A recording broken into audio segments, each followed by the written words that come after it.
Welcome in, everybody. It is the season finale of Light 'em Up. I am Double. I'm the host of Stoned Sports. I'll be doing the moderating tonight. With me first is Armchair. Welcome in. Gentlemen. Zach Armchair. Cantrell. Let's do this, man. Thank you, man. What's going on? Glad you guys could join us tonight. So our first debate off the rip is going to be who is the best pure home run hitter in MLB history. Armchair, you're going to be representing the Big Hurt, Mr. Frank Thomas. That is correct. And Zach Cantrell, you're going to be representing Ken Griffey Jr., the kid. That's right. Love it. Zach, you have the priority. You have the best record, so you can choose to go first or go second. I will go first and go second in the second round.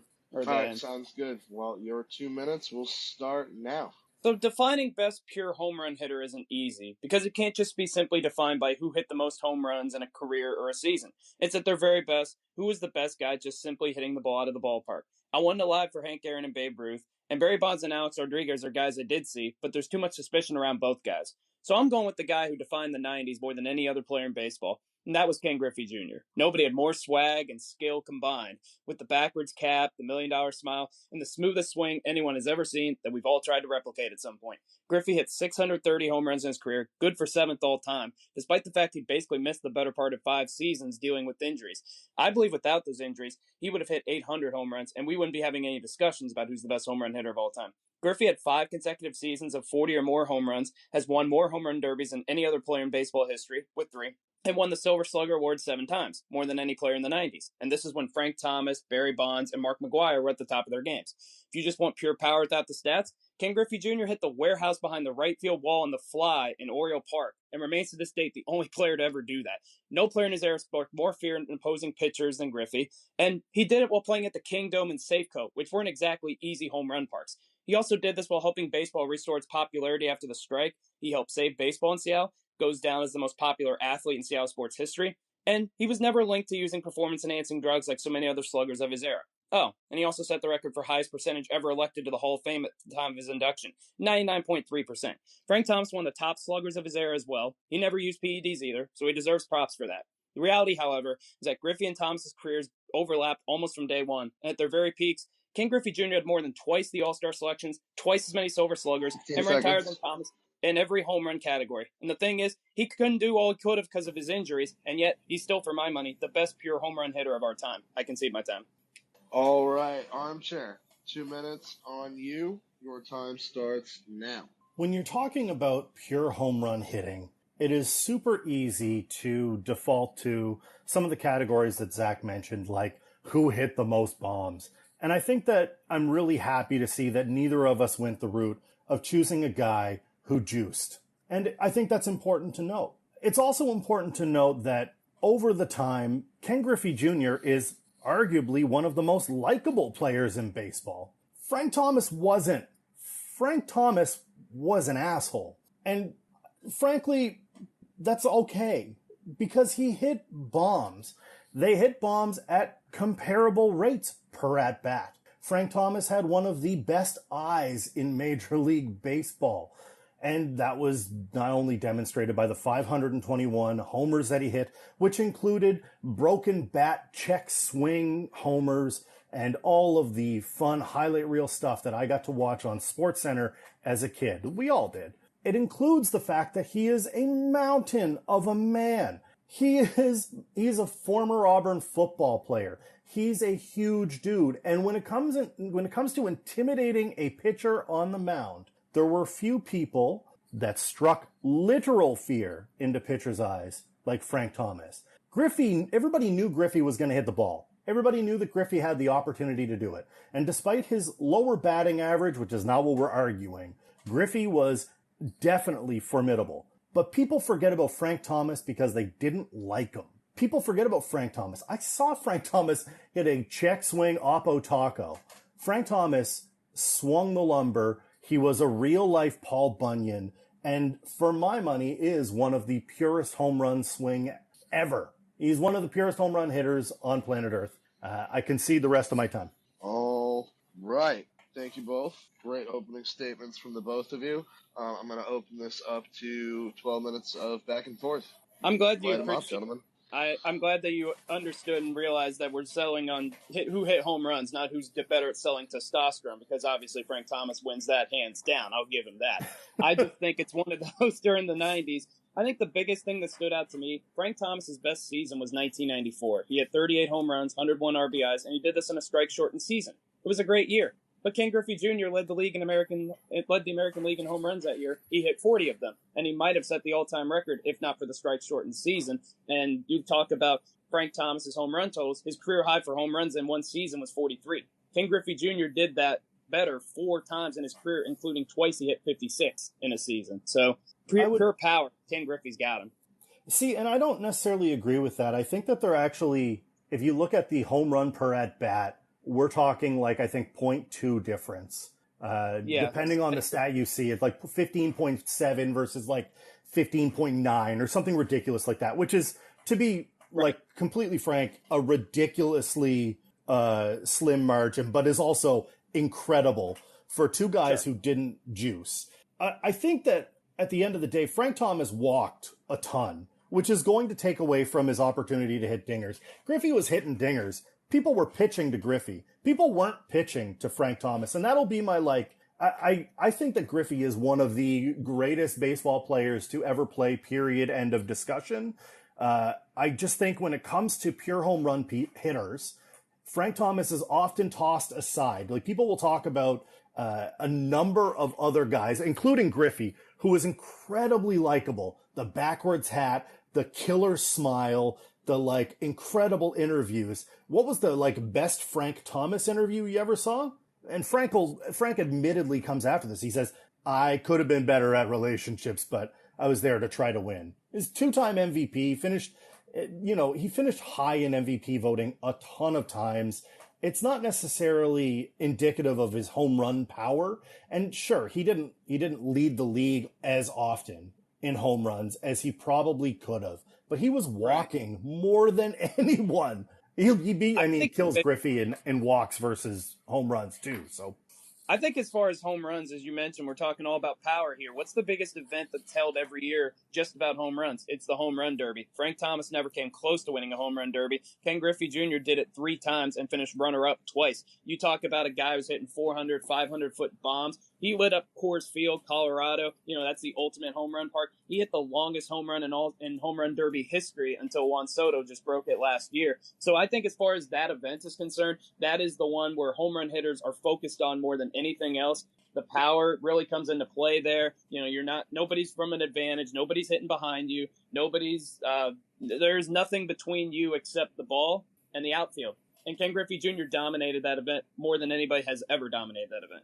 Yeah, Frank Thomas won the event in '95. It's not like he's like a nobody in the home run derby. I would say that hitting home runs in a ball game in real life versus lob balls is very different. Though you're not wrong in terms of, because we all witnessed the incredible atmosphere and feat that was Josh Hamilton just going absolutely ham. So I will agree that is full on power. But Griffey winning home run derbies, to me, doesn't solidify that he's the ultimate power hitter. To me, that tells me that he is the ultimate gamesman. And he was an incredible, if we're talking simple other stats like WAR or who was the better player, it's Griffey by a mile. Yeah, not close. But the Big Hurt was called the Big Hurt because he big hurt you. The Big Hurt came in here. He's hitting home runs with oh, I broke my bat. That's not going out. Oh, look, it went out. I can't remember seeing many guys. Obviously, some steroid era guys. I saw Big Mac do it and Sammy Sosa do it. Yeah, Bonds hit a broken. Yeah, and Bonds hit a broken one too. So but Frank Thomas literally stood head and shoulders over everyone when he came into the plate. He was 6'5", 270. I want to say. I might be wrong on it might be 250. But he's a big man. And the fact that he has the size, the fact that he is that big, the fact that he is Paul Bunyan, in a White Sox uniform, he did everything he had to do. He had 480 something home runs for the White Sox.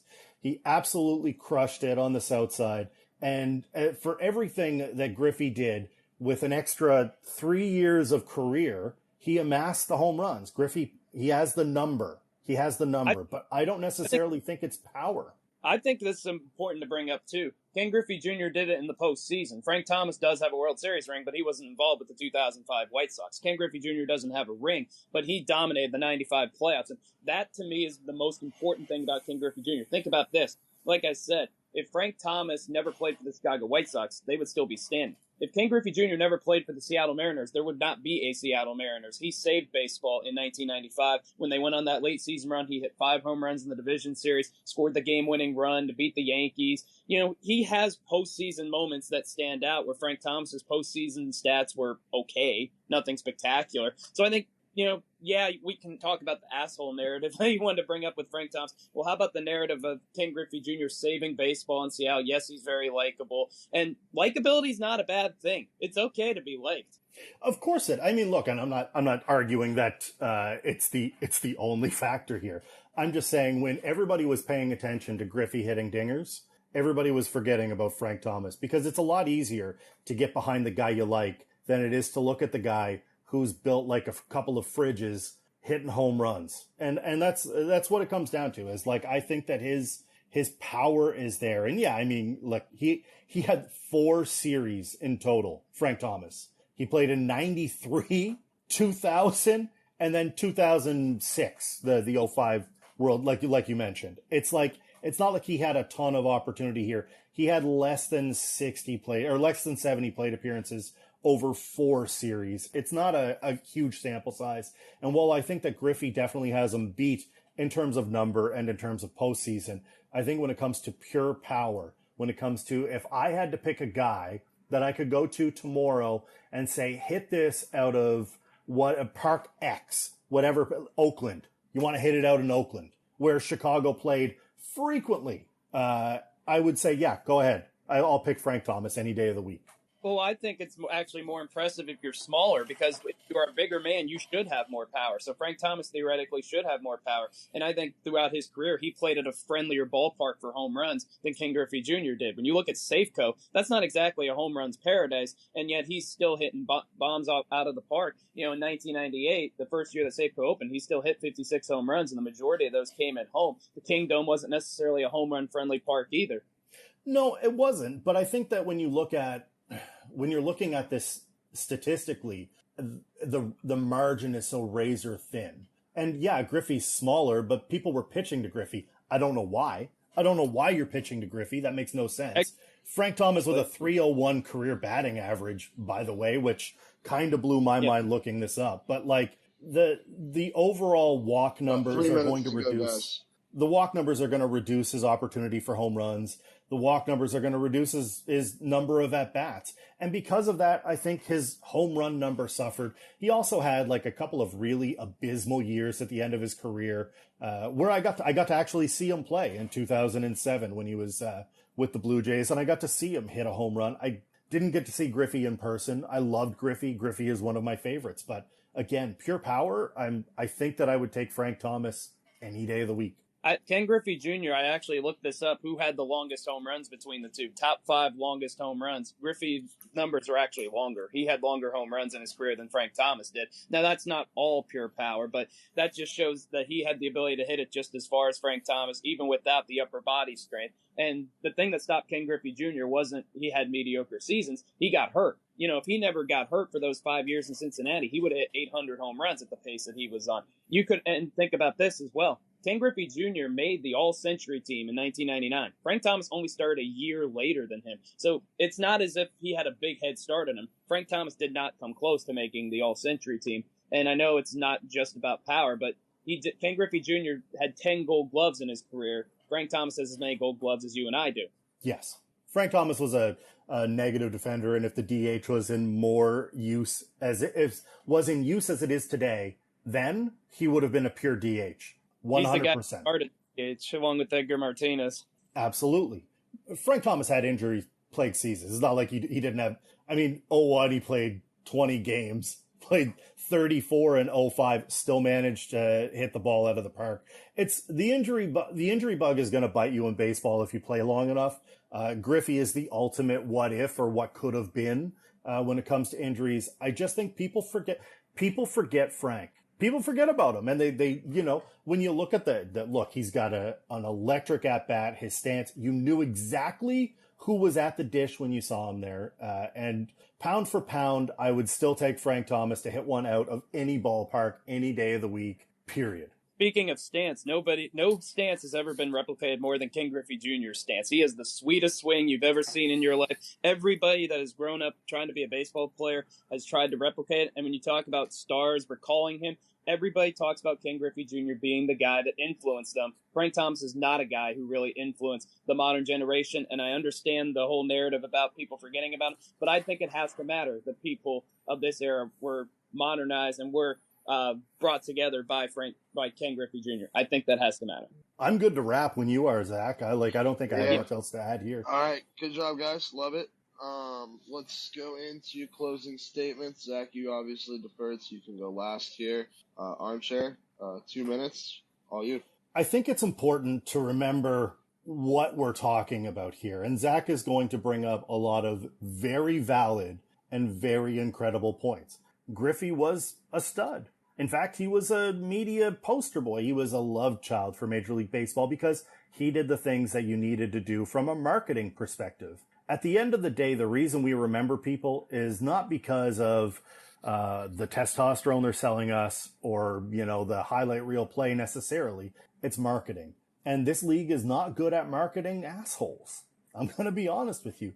The Big Hurt, still one of the best nicknames in baseball, is pound for pound an incredible home run hitter. We're talking a .2 something difference in home runs per at bat. We're not talking about a guy who is, miles and miles ahead here. We're talking about someone who literally stood taller than basically every pitcher, maybe not Randy Johnson. He is a massive human, and he hit the ball far. And yeah, Griffey's got bat speed because he's lean. Griffey was a lean machine. But Frank Thomas was built to big hurt you. That's what Frank Thomas is. The big hurt, hit home runs. That's what he did. I concede the rest of my time. Great debate, Zach. Love it. All right, Zach, 2 minutes. All you. Well, size does matter to a degree, but at the same time, if size was the only thing that mattered, then Tony Mandarich and DeBrickashaw Ferguson would have been the greatest football players of all time. Alas, they are not. Frank Thomas should be respected as one of baseball's greatest sluggers. His on-base percentage, ability to draw walks, and his consistency are to be respected. But this is just simply about who's the better home run hitter and who is the better player at their very best. It's Ken Griffey Jr. by a mile. Baseball is a game of numbers, so here's a few more. Griffey's career WAR is a full 10 points higher than Frank Thomas. At their peaks, Griffey's was a 37.8, Frank Thomas, 31.9. Griffey hit over 100 more home runs in his career. He ranks 7th all time. Frank Thomas is tied for 20th. Even in Frank Thomas's best season, Griffey still led the American League in home runs. He did it 4 different times, 3 consecutive seasons, from 1997 to 1999. Frank Thomas never led the American League in home runs. Ken Griffey had 4 different seasons where he hit more home runs than Frank Thomas's career high. He finished 2nd in the 90s in home runs and RBIs, while Frank Thomas ranked outside the top 5 in each respective category. Not to mention, Griffey did all this while arguably being the best center fielder in the game, for which he won 10 Gold Gloves, and he also made the All-Century team, while Frank Thomas did not. The White Sox, I'll continue to pound this narrative. The Seattle Mariners would not be the Seattle Mariners if Ken Griffey did not exist. They were going to move the franchise in 1995. They had a late season run. Griffey hit homer after homer. They beat the Yankees in a divisional series. And because of that, the Mariners got a new stadium. And because of that, they are now not in a city different than Seattle. Ken Griffey Jr.'s stats in his era take a backseat to nobody, and he did this while not giving in to using PEDs like Barry Bonds, Rafael Palmeiro, some of the other guys in the 90s and 2000s. No player of his era is seen as more of a role model, and the asshole narrative is a good one, but it's okay to be a role model too, and it's great to be beloved, and Ken Griffey is absolutely beloved. He has the stats, the narrative, and the value that Frank Thomas, as hard as he tried, never reached. 10 seconds. Frank Thomas is one of the great sluggers of his era, but Ken Griffey is not only that, he's one of the greatest all-around player of all time, and he's one of the most influential players of all time. I rest my case. All right. Great debate, guys. I appreciate you guys coming prepared. I'm throwing the link for the voting in the chat right now. I'll grab the link for the results as well. Tell me you're surprised that Frank Thomas had a 301 batting average at the end of his career. Yeah. Yeah, that's a little wild.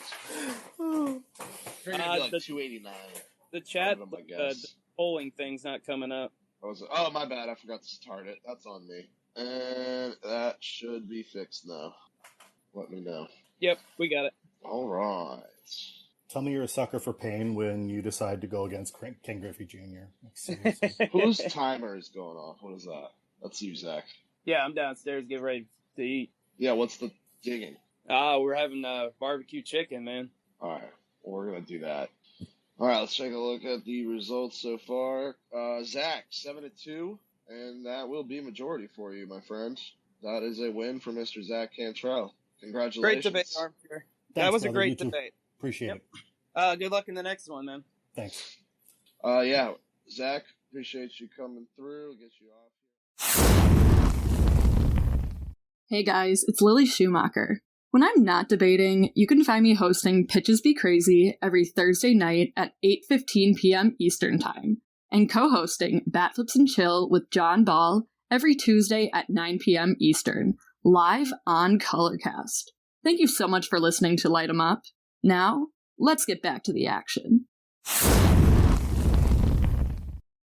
you're going to be sticking around for our next debate. You and Lily are going to be going at it again about sports gambling, and the effect it has had on sports in general, which I'm super excited for. A little bit different than what we normally do on the show. It's not like how we just had the last debate where it's, Frank Thomas versus Ken Griffey Jr. It's going to be more of an open discussion. Super excited. Yeah, I am also very excited. Lily, welcome in. You Hello. are going to get the choice to go first or second because you have the better record. And I'm a woman. And you're a woman. So sometimes it's good to be a woman. Only if it's in Light 'em Up. Okay, I'll go first. All right. Well, with that being said, 2 minutes. Oh, muted myself. 2 minutes on the clock starting now. All right. So, like Dubs had already mentioned, this is one of those debates where throughout my entire time thinking about this and researching it, I have been going back and forth because I would say overall for me, it is a more negative impact, but at the same time, I can't argue that sports betting hasn't had some positive, really amazing things that it has brought to the world of sports and viewership. I think it's done a lot in terms of letting women get an opportunity to really be in there. If you were in the most recent Colorcast workshop, you'd hear that sports betting is actually growing significantly within the market of women compared to fantasy sports. There's something there that's happening where it's a little bit more inclusive. It's a little bit, there's a bigger audience for it. You're able to be more anonymous. But overall, the way that it is flooding the sports landscape today is alarming. And I think to an extent, it's shocking. It's hard for me to say that I think something I enjoy and have recently gotten into has a negative effect on the sports landscape, but as we've seen right now, it is dominating everything. Every discussion is about sports betting. You're not going to be able to watch a game without the discussion of it. And it's disregarding the whole aspect of it's gambling. You're putting money on the line. Something negative can happen. You can put a ton of money in, and sure, that's the fault of the user and for the person who is just dropping all their money like that and putting it so much on the line. But at the same time, it opens a door for lives to be ruined and for people to put themselves in some serious danger. I can argue it both ways, and I think there's a lot to say there, but I'm going to yield my time. All right. Thank you very much, Lily. Armchair, you have 2 minutes for your opening statement. The time starts now. I, too, can see both sides of this, and there are some really invasive and pervasive things that are happening in the sports betting world. But as someone who participates, I can see ultimately how it creates and generates more interest in what would otherwise be classified as the hot garbage game of the week. Nobody cares about Jacksonville at insert garbage team here to play Jacksonville. Is anybody outside of Jacksonville really watching that? Is anybody outside of Blake watching the Titans completely destroy them? Probably not, but put a shilling or two in there and, well, now I'm curious. Now I want to see what happens. When I see the daily side of things and people are looking at, oh, maybe I can get into playing the daily fantasy side of things, it's pretty inclusive and open. You have more people looking forward to games. You have more people looking at games they maybe otherwise wouldn't look at. I've seen people who aren't basketball fans looking at daily fantasy basketball or placing basketball bets, and now you're watching hoops. Overall, it's going to increase viewership. I think that the way that they're going about producing it and pushing it is maybe a little detrimental to everyone, but overall, I think there's a positive impact that can be seen. Of course, any sort of addictive thing that's introduced is not going to be seen as great. If everybody went and did cocaine and got addicted to cocaine, that's bad. But gambling doesn't have to be that. There can be controls put in place. There can be conversations about what has to happen. And ultimately, the same people that are making these bets and commercials are going to be the people that are driving the product. So at the end of the day, I see this as an extremely positive thing to drive not only viewership, but engagement in sport. Again, I care about All Jacksonville right. now. Armchair, that is your 2 minutes. Thank you very much. We will be getting into the open debate. Sorry, had a brain fart there. Couldn't get the word out. Classic. 12 minutes back and forth. You guys can go at it. Thank you. All right. Well, first of all, I mean, absolutely a pleasure to be able to have this discussion. And I think right off the bat, you did bring up something that I found really important. And it is that you are starting to become more interested in these games and these lines that most people would never even care about. I hate the NBA. Have I placed some NBA final bets? I did. Have I placed some bets on the NHL finals? Yeah, I did. Stanley Cup Championship, I've been placing bets on, and I haven't even been watching it. It definitely creates something that really gets people interested in all of these different aspects and the statistics and other stats, again, like in baseball. Bases, getting the total number of bases you get and or hits, pitches thrown, over-unders, all of it.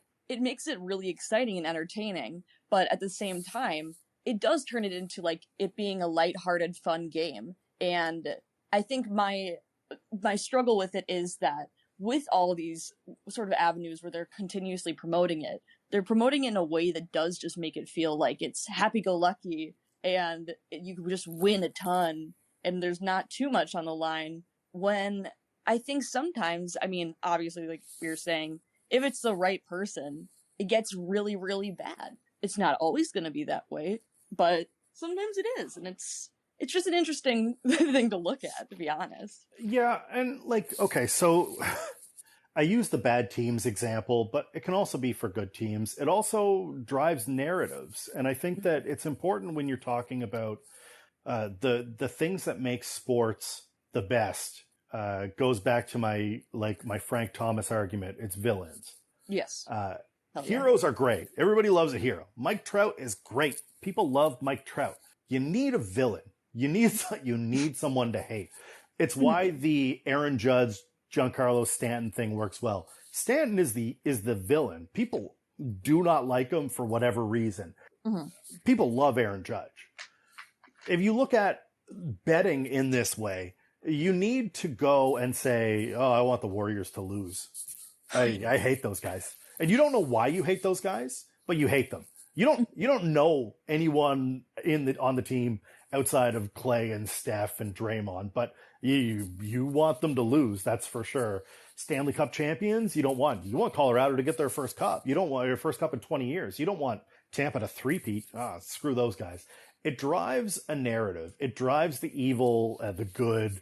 It drives people to become involved, because how often, this is basically the evolution of sport at this point. We've gone from screaming at rabbit ear TVs to on our phone, on a bus or subway or car or airport lobby or wherever, being able to live bet that we know that these guys are going. If anybody is out there, I think Prince would be the only one that might get this. The Toronto Maple Leafs never get out of the first round. And even when they're almost out of the first round, you could bet money on it like a clock they're not going to get out of the first round. So you can live bet that as that happens. And that to me is kind of like a priceless interaction. It makes me feel like I am part of what's happening, even though I am most definitely no longer athletic, and I am most definitely no longer, I'm not involved with any teams, but it gives me that feeling and it brings me in. And of course, there's like, gambling's bad, okay? So don't gamble too much. You don't want to Yes. don't throw your rent at gambling sites, but there are ways to do this. Even if you were on Facebook, the NBA had an NBA playoff predictor, and they would ask you simple questions, and you're like, "What's this? Who's going to get more points? Jordan Poole or Andrew Wiggins? Oh, it's going to be Wiggins." That's gambling. Listen, we were just talking about cocaine, being addicted to it. Let's just be honest. With betting, there's nothing better than the highs of winning a parlay or going on a losing skid for the longest time, and maybe all of a sudden that like 25 cents bet where you're literally making like $2.50 pays off and it feels so good. But you're going through all of those excruciating lows in between where if you are like a more casual fan in the way that these sports betting commercials, or even now on every single game in terms of like NBA, baseball, football, where they're promoting sports betting, you are kind of introducing this whole concept and idea to a lot of people who don't understand the gravity of the situation or necessarily what goes into it other than, well, money down, win money, lose money. It's only kind of that basic narrative for a lot of people, where in that, a lot of these different sports betting, these sports books and companies aren't making it transparent that this is something that can be a little bit more serious. And there's a lot more to it than just pick this, pick that, pick this, pick that, win money. They're making it seem easy. They're making it say, we're doing it the easiest way possible. You're going to be able to win money quickly. You're going to cash out, all these things. And I think that's something that is just a bit more dangerous in terms of just, I would say, not necessarily the leagues, but all of these different books making it just seem so simple. And I think that's on them, because if that was a little bit more transparent, of course, I think it's still a very positive thing. It's making me feel like I have something I can talk about with people and that somebody respects my betting thoughts, even though I just started, because they're interested in hearing it. It doesn't necessarily matter that I'm a good, bettor. People just want to hear, oh, what lines you got tonight? Or where do you think this is going? It's a fun conversation. And of course, it can have a really negative and detrimental effect, but there are so many goods that come of it. I think I am just a little bit caught up in how so many books are advertising it as a cute little fun game and not something to be taken a little bit more seriously. I think, so I have a driver's license because I'm an adult who learned to drive. Correct. And in my country, they gave me a license. They said, you know how to drive. And sometimes I break the rules when I drive. Like I drive faster than I should, or I'm really lazy with signal lights because indicators are for losers. Ooh. And I'm kidding. I mean, sometimes I do. Sometimes you do it, right? Continue. Keep going. Cars are dangerous. But we license children at 16 because we teach them, and we make sure that they understand that this is a weapon, and sometimes it has tragic results, and for the most part it works out the way it's supposed to. Gambling sites are allowed, they can tell you, hey, if you want, I'll let you bet this. I'll let you put $100 million on the Lightning to cover and win the cup. They don't care because it's not up to them to educate. Although they do say, I will point this out, on every single commercial, they will indicate to you to bet responsibly. So they're kind of putting it on you. And look, I think that it's far too much in your face? Yes. Anyone that's ever wanted to sports bet in a place where it has not been legal to sports bet, and is now legal to sports bet, knows what they're doing. They know how to get it. They know where to find it. They know what sites are available and what sites aren't. In Canada, there's various ones that are only available in the province of Ontario. And realistically, that doesn't do anything for me. But I see their commercials all day, every day. And all I keep thinking is, we already know. Anyone that's been in this country has already known how to do this if you ever wanted to do this. Education is going to come down to an individual level. And I think it's important to educate. I think it's important to say, hey, if you want to bet this run total, we're hitting, 6.5 and you want to hit the over, also bet responsibly. I think that's up to you. That needs to be a bigger point. And I mean, I was going to jump in and say, you don't get a gambling license. What? 2 minutes. Oh, okay, cool. You don't get a gambling license, which I think actually, though, could be a very fun concept of going to Gambling Head and, learning about that in the time. But the other thing, too, is, again, I think one thing we haven't touched on, and there is a point I wanted to get to maybe in the last couple of minutes, since this was going to be more of a discussion, but one of the things I was thinking about, too, is I went home to Wisconsin for a little bit, and you can't just bet everywhere in Wisconsin. There's certain areas that you're allowed to on tribal land, and I went through withdrawals of it. There's the whole addictive nature of betting and what that kind of creates. And of course, there's so many other things that are very similar. Looking at your fantasy lineups, preparing your roster, drugs, if you will.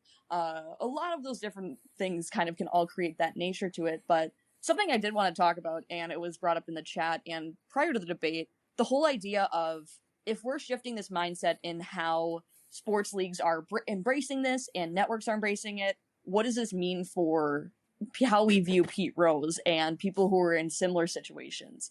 What does that lead to now? And I think that's something too. I'm kind of I've always said Pete Rose should be in the Hall of Fame anyway. He's an asshole, but he does have the most hits. He has the most hits. He has more hits than anybody on planet Earth. So, I don't know how you don't put him in. But you bring up an interesting point in that, it is being embraced by the leagues. I think as a viewing audience, we've been playing fantasy sports for a long time. Mm-hmm. For a long, long time. I can't remember a year in football where I haven't had multiple fantasy football leagues of various kinds.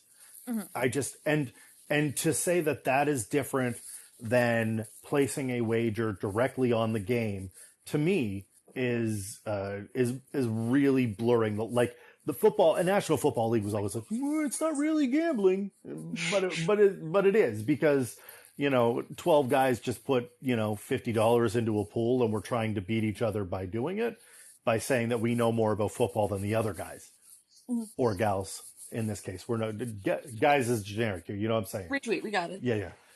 So I think that it's important to note that we've been gambling for a long time. If I remember as a kid, I'm not even joking, as a kid, as like a 8-year-old kid, we used to get a sheet that you would fill out and they would bring it into my dad's work, and you would pick the winners of the game. And if we got enough right, we won money and we bought lobster with it. This is what we do on the East Coast. We've been gambling for a long time.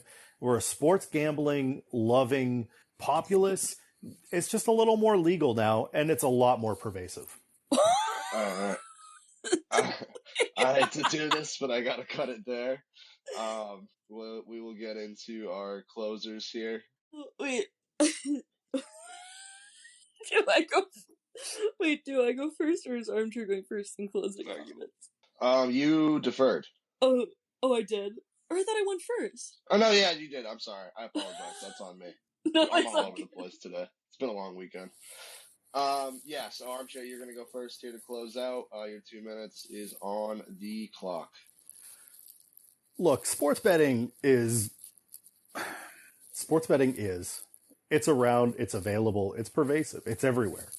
You're not going to be able to escape it. However, I will say that it does make the viewing of games that are otherwise abject garbage much more enjoyable. I've never liked watching Pittsburgh Pirate games, but here we are. It's a great day. The Reds are another example. Sorry, Zach, I know you know this, buddy. We've talked about it before. There are just teams that aren't good. And in hockey, my Canadians were that last year. You could bet no problem they'd lose. There's a lot of fun going on. Prop bets are fun. Is it fun to figure out what dress the queen is going to wear on whatever special event? Heck yes, it is. What color is the Gatorade going to be? Heck yes, I'm down. Prop bets are fun. It really engages the audience. And let's be honest, when you hit that win, chef's kiss. When you lose, it's not that great. But let's be honest, are you not throwing your remote when your team gives up the 28-3 lead anyway? You probably are. I just released my newest episode. Check it out wherever you get your podcast. I defer the rest of my time. I love the mid closing plug. That's awesome. Lily, 2 minutes for you. We can close this one up, and time is going to start right now. Today's episode is sponsored by. Just kidding. Sorry. So I think this is a really complicated issue overall, and it does stem from just how controversial gambling is at the base of it. People talk about going to Vegas, you talk about gambling, and of course, people talk about winning big, but what's the big takeaway? All the money you're losing. Just people not knowing what's going on, losing a ton of money at the blackjack table, somehow messing up craps. Things just not going well, and I think right now, the biggest issue with this industry is pushing it like it's just a fun little app, a fun little game, and, you can make risk-free bets, only your first one, though, and you can win a lot, but, you also could lose.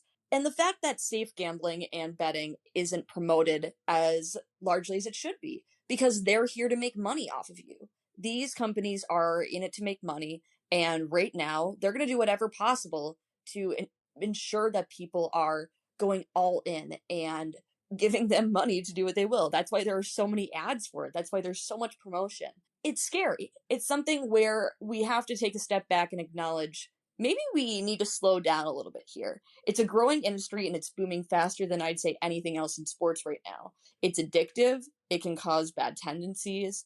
Again, we know this. Don't bet the house on the ponies. It's not going to work out well for you. But even then, they just need to be promoting this in a lot better way. They're making it seem like it's accessible for everybody, and in reality, it's a way for these companies to make more money than they're already worth.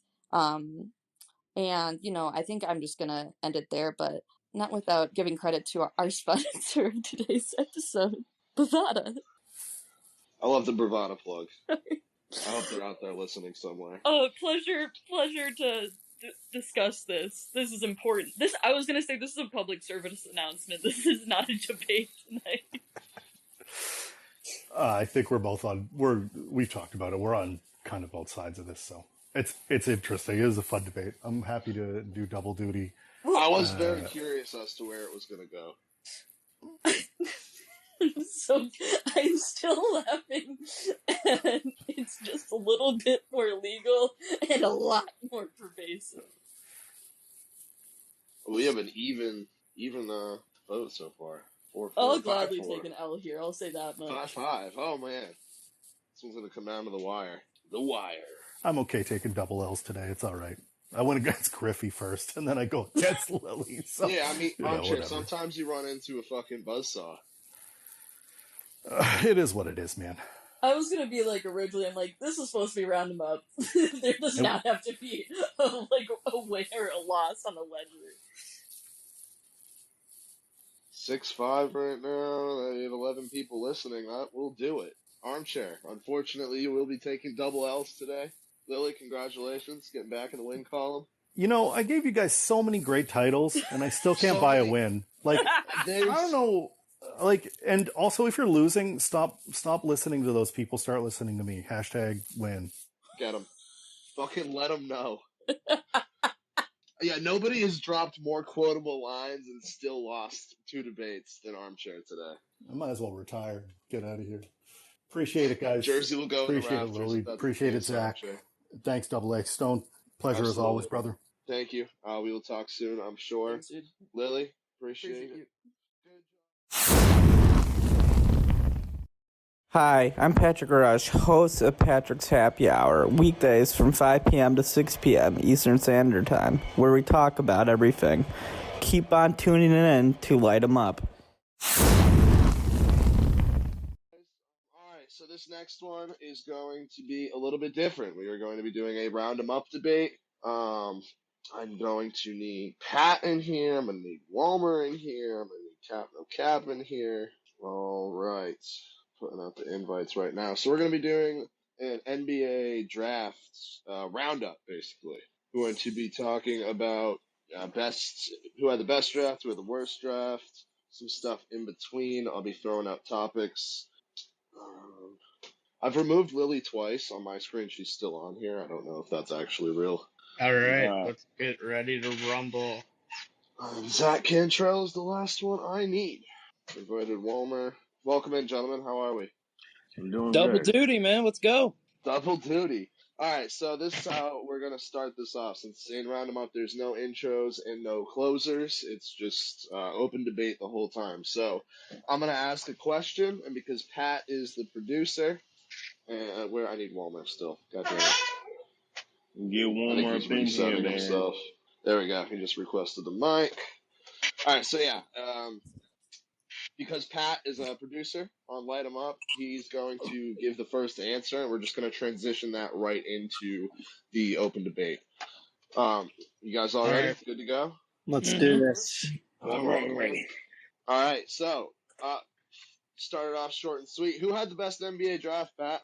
Oh, by a country mile, the Detroit Pistons. Jaden Ivey slipped down in the NBA draft, and the Pistons got the man that they wanted. They also got Jalen Duren, a point that Wolmer would agree with, because that was his best trade pick. But there's so much more. The city of Detroit has something to be excited again, and they look like a fringe play-in team. Actually, they look like a play-in team, fringe playoff team coming into next year, depending on what they do with DeAndre Ayton or Miles Bridges with their cap space. They won the draft. They snuck in. They won it. The Kings did some stupid shit because they lost the draft. And as a result of that, Detroit won the draft. Jaden Ivey is the best guard in the draft. And even Keegan Murray isn't even one of the best power forwards in the draft. You guys are obviously welcome to jump in at any time. About 10 minutes in, we're going to do a vote, and the top two vote recipients will move on to the final round. I think the Houston Rockets had the best debate, and the reason why you said Houston Rockets. They had the best future of the draft, but this team is still way too far away for me to consider having the best draft. You have to look at the Oklahoma City Thunder, a team that got 3 lottery picks, a really, really nice, solid second-round pick. And the fact is, you look at their roster, you can easily look at their roster and find 13 guys to make up their roster next year. They're all under the age of 24, so you look at this team. The reason the Rockets had the best draft is because they got arguably the number 1 pick at number 3, and because you already have Alperen Sengun, having Pablo Banchero behind him would have just been 2 bad defensive guys. At least Jabari Smith can defend, and now he gets to play with Jalen Green, who's a future star in the making. They got a top defender in Tari Easton, and they got one of the steals of the draft. Okay, Ty Washington. OKC, man, you got to understand, man. OKC definitely got some really good picks in there. Getting Holgram, a lot of people are not hot about him, but I personally he's going to be a bust. I personally feel like he won't. At least somebody agrees with me from last week. If he gets a little bit of strength on his body, bro, he can be a really good pick and pop guy with Shy, and he's got a great shot. He could be a 3-level scorer. This man could really be a difference maker on that OKC Thunder team. And I really like Dang, who they picked up from the Knicks at 11. He's going to be a good pickup in the next couple of years once he gets used to the NBA flow. He's definitely going to be able to hit some shots, and he's going to be a nice 3-and-D guy in the next couple of years, in my opinion. With that being said, though, did everybody say which one they think is going to be? Because time is of the essence, and I really just want to get through all 4 of these, no matter who wins or loses. Did everybody say who they think won? Yes. The Rockets won. Yes. Okay, I think the Pistons won. We all made our arguments as opposed to why. Let's get to the worst draft. Let's go to a worst draft. Because the worst draft belongs to the New York Knicks. And it's not even close. That's a horrible answer. The reason why the New York Knicks lost this draft is because they don't have a point guard. And you're talking about trading for multiple future picks. Those future picks don't mean anything because the Bucks pick's going to be in the 20s. The Oklahoma City picks are protected not taking the best player available. The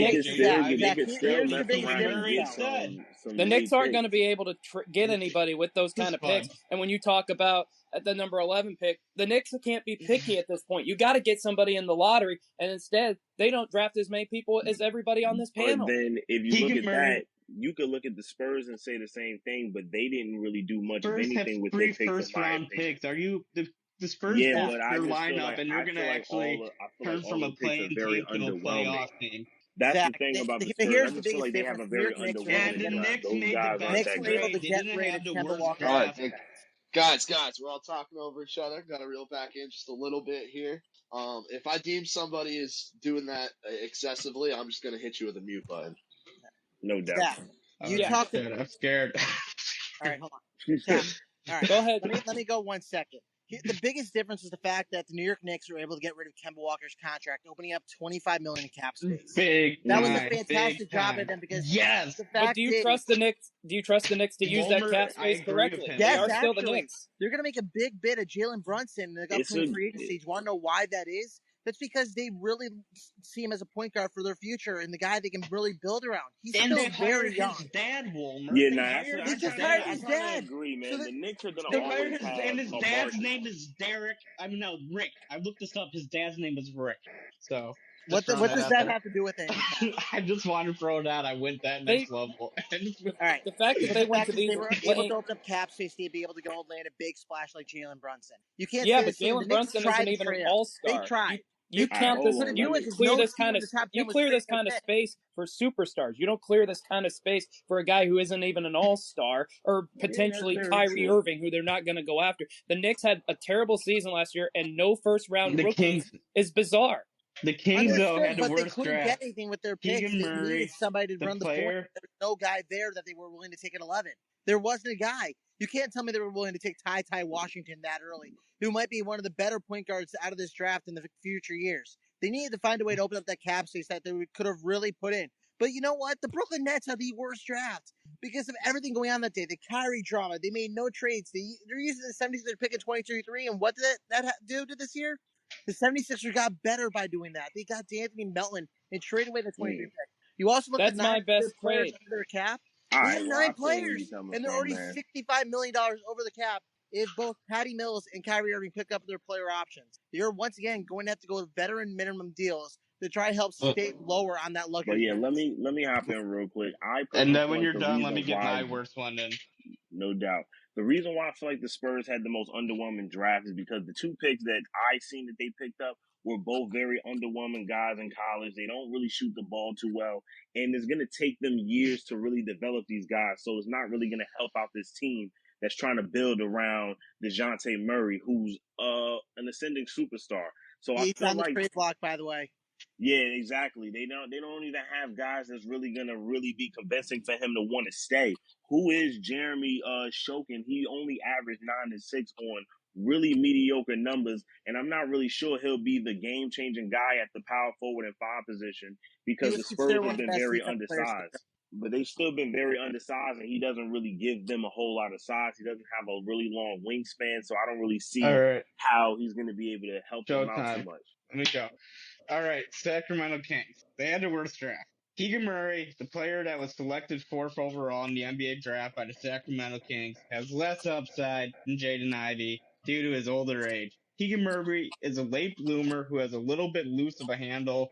He does not have anywhere near the upside of the Pistons' 5th overall pick selection of Jaden Ivey, which is noteworthy because the Kings pass on him with the number 4 overall pick. To have Jaden Ivey smoke screening and being like, oh, we're going to draft this guy. This is going to be something, like all of these, Chris Broussard bullshit inside sources is not responsible drafting by the Sacramento Kings. The Kings did not follow up their home run of signing longtime Golden State Warriors assistant coach Mike Brown by drafting Jaden Ivey, a player that a lot of Sacramento Kings fans, I looked up their local news channel and they were excited for this, wanted to draft and pair up De'Aaron Fox in the Kings backcourt. They fucked up again. And that's why the Pistons won. Right, So Jaden Ivey will be a legend because everybody gets picked right after the Kings becomes a legend. Right. Absolutely. But I feel like that's a good segue to go on to the best trade. And in my opinion, I feel like the Mavericks definitely have it. They pretty much hit the jackpot when with what they needed in draft night. They was able to pick up Wendell Moore Jr. and get rid of him and ship him off to the Rockets. And they was also able to part way with a bunch of contracts with Boban, Trey, Marquise Chris, and Sterling Brown, and was able to pick up Christian Wood, who I feel like would be a really good pickup next to Luka Doncic. Could spread the floor out, be a nice 4 or 5 if they want to play small ball, if they want to be big. But I really like Christian Wood next to Luka Doncic. I don't know about you, but a 19-9 guy next to one of the best point guards in the league definitely sounds like a match made in heaven on the pick and roll. I don't really see how anybody was able to really outshine the Mavericks on draft night when it comes to trades. So my best trade, and it was a night that was 2 minutes till the first round of voting. Sorry to cut you off there, Zach. No shit. I was going to say, it's kind of disappointing night for trades. We expected a whole lot more, but the winner, the best trade of the night, was the Philadelphia 76ers. Because when you have Joel Embiid and James Harden, you don't have time to develop rookies. They need to win now. And they get rid of a guy in Danny Green who had 2 knee injuries. He's basically washed up at this point. And they gave him away for a low first-round pick. And they got DeAnthony Melton. And he's one of those guys who was a big reason why the Grizzlies kept remaining good, even when John Morant was out. He shot just below 39% from 3 the last 2 years. He's very strong point of attack defender, very good in steals, blocks, one of the best bench guys in the league in that department. And now he gets to go to a team that, that the Sixers need him. They need a young guy. He only played 23 minutes a game last year, so he's young and fresh. I think he's going to be ready to go next year. He's going to play 30 minutes, and along with Thibault, give him some youth in the backcourt. No, I think you're wrong. The Kings accomplished a rare feat by getting rid of Kemba Walker. And by rare feat, I mean getting rid of a trade, not having any trades at all. Because you're getting 4 first-round draft picks back throughout, and you're dumping that salary to the Pistons, which they might waive. I mean, which they might buy Hey, Pat, out. me and Cap got to give our answers. We got minutes to go. All right. But the best trade is Durant to the Pistons. The fact is, so you kind of agree with me in the other side of the coin. He's an athletic center who makes his presence known around the rim. He's an insanely good shot blocker. And the best part is, he's going to be extremely electric in that starting role for the Pistons, catching lobs from both Cade Cunningham and Jaden Ivey. Yes, the Pistons unfortunately did have to take Kemba Walker in that trade. Because they're the able best to get trade. a young player They're that can be a fantastic center. That is going to be able to play 30-plus minutes a night, something that Isaiah Stewart couldn't do. He's going to be that guy that can plug in at the 5 and will make his presence known around the rim because he's going to make an impact. So you agree with my first point that they won the draft? I love this. Yeah. They made that one I was going to say, that's a pretty good point there. Some good points, man. You agree this is perfect. But I just don't think they won the draft. Not over OKC. Not they even definitely won it. They got the guy they wanted. They got the best guard in this draft by a country mile. The Rockets saved cap space by getting rid of Christian Wood, and they drafted better than anybody as far as value with Ty Washington and all that stuff. But let's go to the future, guys. The best future belongs to the Cleveland Cavaliers. And why do they have the best future? Most days I would agree, but I got to say it's future got to is be San Antonio Spurs, definitely. So hold on. Before we get to that, we're going to do the first round of voting. I just threw the links down in the chat. I'll give a little pause here. And of course, this is only the second time we have done this, so that we're, open to feedback and stuff. We're going to be doing cool them down immediately after. So who we vote for is out, right? Not for who's winning? No, we vote for, we're voting for who's doing the best right now. Okay. The 2 lowest vote recipients will be out, and the 2 highest vote recipients will be going one-on-one for the next 10 minutes. Dope. Also, because Round 'em Up is a different scoring system, 4th place receives 0 points, 3rd place receives 1, 2nd receives 2, and 1st place receives 3. Oh, darn. But you guys really need to make sure, no matter whoever wins, loses, or whatever, that you do the future, because that's a really compelling topic. Yeah. I have a great answer for that one. Yep, I've got my answer ready to go. Wolmer, you will get to give your answer for that one. I came in 3rd to get a point. Moving on. Let's go. Pat, you are correct, sir. You did come in 3rd, so you will get a point. Cap, 4th place for you, sir. Valiant effort. I appreciate the effort from you and Pat. All right, I'm going to resume the timer, Zach and Wolmer. You guys are going to have 10 minutes to continue this discussion, and your time will start now. Let's start with who has the best future looking forward after Zach, the draft. question for you. You said the Rockets had the best draft, didn't you? Yes, I did. Well, let me explain to you why they had the best future. Okay. The fact is they made 3 picks in this draft. Jabari Smith probably should have been number 1 overall. Let's be real about that. I agree. They also got Tari Eason, who is probably considered the best defender. He was definitely at the top of the draft board for best defender. But the fact is, where's his offense going to come from? He's a project on offense. Ty Washington, a fantastic playmaker who makes opposing defenders look antsy and hits anyone with passes even in traffic. He also has every inside of the arc shot in his bag. He also has flashes of doing it behind the arc, but the fact is both Tari Eason and Ty Washington are going to be projects. They're not going to be guys that are going to be ready to step in a starting role day one, unlike many of the other teams in this draft. You look at their roster build, Kevin Porter, Jalen Green, Eric Gordon, Jabari Smith, and Alperen Sengun is going to be their starting 5. That is not necessarily going to be a playoff-looking starting 5. I don't see Eric Gordon being there for years. And Kevin Porter, he's been on the trade block forever. He's still hated in that Houston locker room. He's just so hard to move because nobody wants him with that high contract. But then you look at the fact that their bench is Tari Eason, Jayshawn Tate, and Boban Marjanovic. That is not a team that is going to be saying, yeah, we won the draft and ready to go. This is a draft for the future. They were able to get Jabari Smith, who's going to be that player they can build around along with Jalen Green. They're able to get Ty Washington, who in a couple of years is going to be that perfect sidekick to Jalen Green, who is going to look probably going to be one of the more extremely fun backcourt duos in the NBA. I think you can win the future and the draft. Well, they're definitely the best future, but this is not where they won the draft because they have projects. You look at the other teams, like the Thunder, who I thought won the draft, they don't have projects. They got 3 established players who will be ready to step into either starting or bench role day one. And the fact is, they're all going to gel together because they're going to be playing together for years.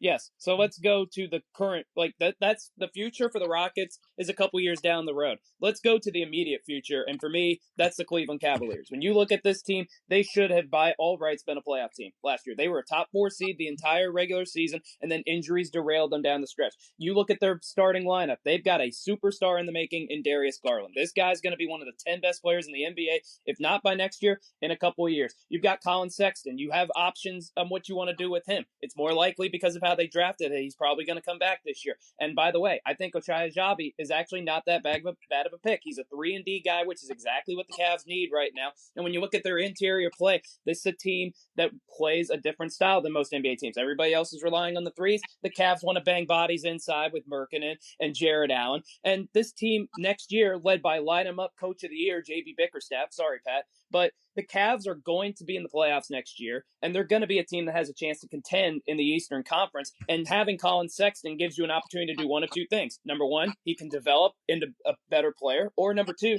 you can trade him and get the cap space. And there is this guy out in Los Angeles wearing number 23 that might be able to come back to Cleveland in a couple of years. So I think the Cavs have the best future. But here's my biggest issue with Ochai Agbaji. He was selected number 14 overall, which, yes, they clearly identified and correctly identified their biggest weakness in the starting offense. Agbaji is not that guy. You are right. He's a 3-and-D mold player, but you have to catch him on the right night. When he is making his out-there shots, he looked like he spent a decade plus in the league, but when his shots aren't falling, and the fact is, he was only getting a third of his shots in the final 12 contests of the year, which included March Madness. He basically just has defenses and bounce at his disposal. He's not that guy. But you look at the other guys on the board that really could have made an impact in Cleveland. A.J. Griffin was still there. Malachi Branham was still there. Branham would have been my choice personally. Not the right guy to take in that scenario. Yes. If you look at the second round, Adrian Nebhard is probably going to be realistically be a steal the draft at point guard. But the fact is he's going to have to start on the bench. He's not a guy that plays well off the bench. Oh, actually, that was an Indian pitch pick. Please ignore that. But the fact is they identified the spot. And they had a reach of Agbaji, who was expected to be a late first-round pick. It is not going to be ready to step in that starting role day one. He is going to be an absolute project. Yes, is the future, but he didn't show much of it in his final 12 contests. He really does have to be a shooter to really make a difference on that offense. Because you look at Sexton, Garland, they're fantastic playmakers. They need the shooter on their side. He's not that guy.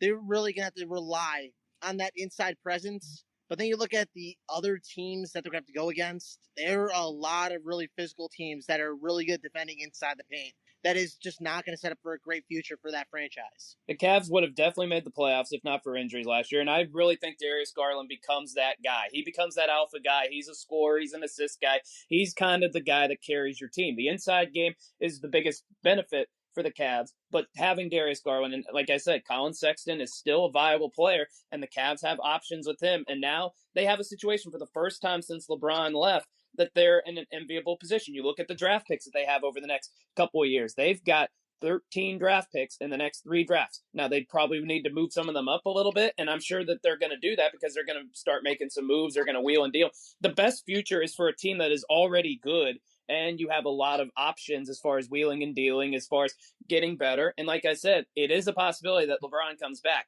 And if that happens, there is no team right now with a better future than the Cavs as far as team that did not make the playoffs last year, because this is what it's about. Best future for a team that did not make the playoffs, and adding LeBron James would immediately vault the Cavs to the very top of that list. I'm still not convinced it's going to happen, but at least for them, it's a possibility, where the Rockets, OKC, for some of these teams, not a possibility.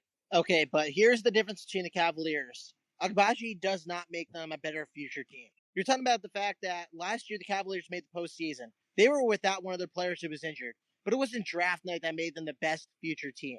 It wasn't. Agbaji is not going to be that guy that's going to, all of a sudden you could plug and play him. They're not going to turn into a superstar team. He's not that guy that is going to put someone in the stratosphere that LeBron James had been. LeBron James is on a different level in Cleveland. Agbaji is not going to be that guy.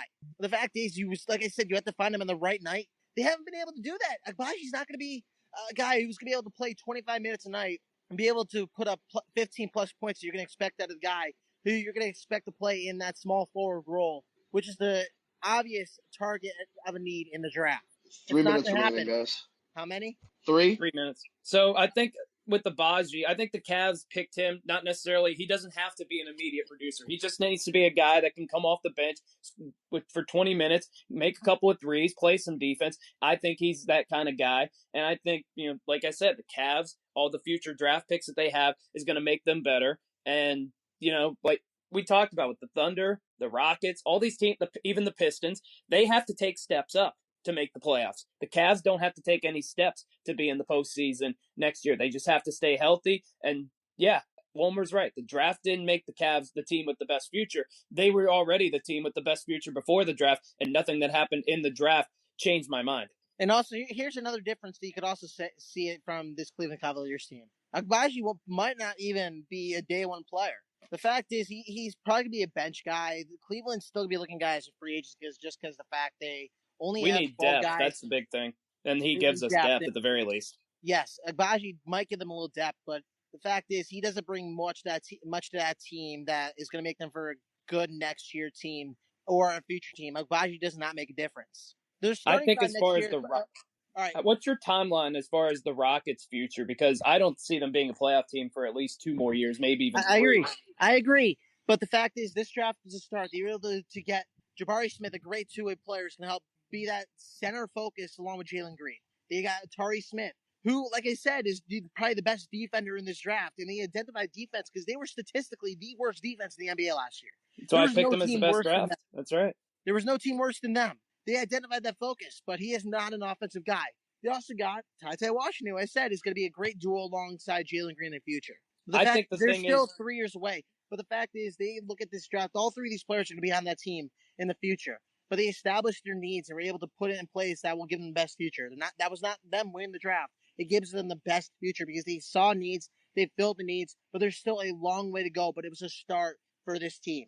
They need depth desperately, but there's still lack of talent. They're going to be back in the lottery next year. This depends on whether you think Jabari Smith is a top flight, like program-changing player. And I'm not sure that he is. I think he's going to be a very good player. I think he's a better defender than Paolo Banchero. I think Banchero has the highest upside of anybody in the draft. I think Jabari Smith will be a solid player, but if we're talking future, the Cavs already have that guy with Darius Garland. The best future in the NBA is about, can you get to the playoffs and can you win rounds in the playoffs? The Rockets are not built to do that right now. And when I look at the 3 guys that are picked there, none of them stand out as an automatic superstar. I could see Jabari Smith being a solid player that's kind of just a starter, but Darius Garland is already one of the best young players in the league. So if we're just talking about future, at some point you've got to have the dog.